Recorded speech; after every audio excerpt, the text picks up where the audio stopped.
أهلا وسهلا بالسادة المشاهدين. في الأسابيع الأخيرة كان قام الجيش الجزائري باغتيال 3 مغاربة على الحدود الجزائرية بالقرب من مدينة بوعرفة بدم بارد. قتل 3 المغاربة واعتقل المغربي الرابع، وخرج آنذاك بلاغ للجيش الجزائري واتهم هؤلاء الأربعة بأنهم كانوا يهربوا المخدرات وكان بحوزتهم سلاح.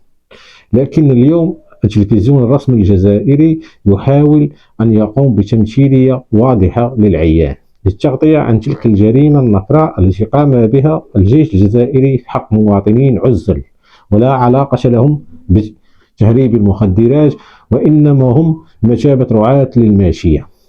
الخرجش المغربي المعتقل نلاحظ أنه ينطق باعتراف تحت التهديد من خلال ملامح وجهه، وهادشي اللي غنشوفو في هذا الفيديو. نتابعو ونعاود نرجع. اللي قال لي قلت له صح ان شاء الله. بقينا واحد 3 ايام من تما مشيت انا للمنقوب، بقى عيط لي جيت لبوعرفه. قال لك صافي غادي نمشي، وقال لي غير انا وياك احنا جوج. قلت له صح نمشيو. تلاقينا في البيس، جينا اتجهنا بالطريق في كيك حتى ما بين عبو الكحل وبورمان. تما هودنا. تما اكتشفت اللي معنا 2 اخرين، عزة موليهم عزة محمد والقندوسي صفاقة. زيدونا لواحد الواد قريب من تما، خلانا عبد الله قعدوا، دا علينا التليفونات انا محمد عزة.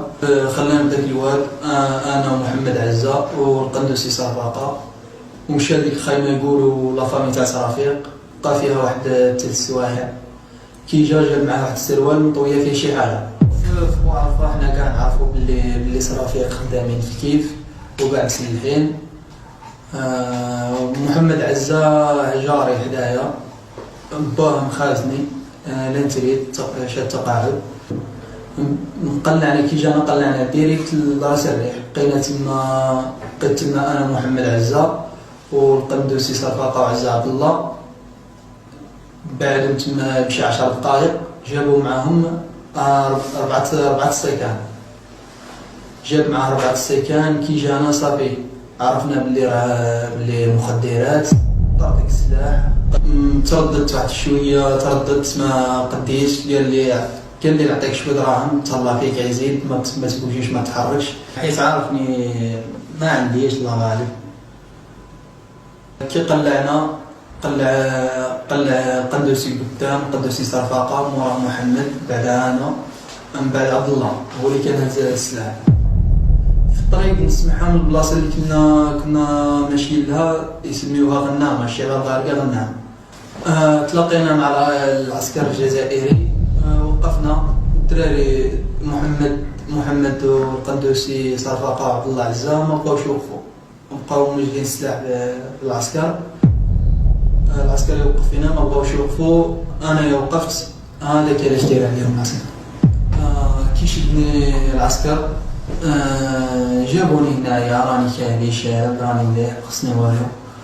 بالنسبه للشباب تاع الدوار اللي حنا ساكنين فيه، الناس كاع فلاحه، الدراري اللي جون فلاحين ما عندهمش شومرين. على بها اتجهوا للحماله حمال. وننصح الشباب المغربي بعد على هذا الطريق، خاطر يا تموت يا تباص. الجيش الوطني الشعبي يولي أهمية خاصة وبالغة لمحاربة هذه الظاهرة الخطيرة والآفة التي لن يتسامح أبدا مع باروناتها، وسيبقى بالمرصاد لمن يقف وراءها أو يمولها أو يدعمها. إنه على استعداد دائم للتصدي لها من خلال تعزيز مختلف تشكيلاته العسكرية والأمنية على طول حدود الوطن. عموما من خلال الفيديو تابعناه كنلاحظوا بأن الشخص المغربي أي المواطن المغربي أنه يقوم بتصريحات تحت التهديد وتحت التعذيب والخوف، وهذا يظهر من ملامح وجهه. وبهذا تكون التمثيلية الجزائرية فاشلة للتغطية عن تلك الممارسة الغير أخلاقية للجيش الجزائري الذي قتل وتفنن في قتل مواطنين عزل، وتم تلفيق تهمة تهريب المخدرات لهم. الرواية التي خرجت آنذاك إبان قتل المغاربة هي رواية لا تمت للعقل بصلة. اتهام 4 أشخاص بتهريب المخدرات، وتم فيهم ب70 كيلو من مادة الحشيش في خنشة، كما كنقولوا حنا بالدارجة. تم توقيفهم بخنشة حشيش وزنها 70 كيلو. كيف كان يحمل هؤلاء هذه الخنشة فيما بينها؟ وسلاح بندقية صيد قديمة. وهذا فكرة بأن لا صلة لهم بالتهريب المخدرات، وإنما هذه مجرد تهمة ملفقة للتغطية عن هذه الجريمة التي مارسها الجيش الجزائري. كما نستذكر أن البلاغ آنذاك قال في عملية نوعية إثر تعقب. يعطونا فيديو كيثبت بأن هؤلاء كانوا مهربين حشيش فعلا، أن جيشكم كما تدعون جيش احترافي، ومن خلال كلمة تعقب التي صدرت في البيان بمعنى كان هناك ترصد وكانت عملية نوعية، أي قبل دخول هؤلاء المهربين، بمعنى كانت متابعة. أين هو الفيديو الذي يثبت بأن هؤلاء مهربين الحشيش؟ الأمر الثاني، أين الطرف الآخر الذي كان يتعامل معه هؤلاء المهربين كما تدعون؟ هل المهربين كانوا يدخلون بالحشيش إلى الجزائر ويبيعونه بالتقسيط؟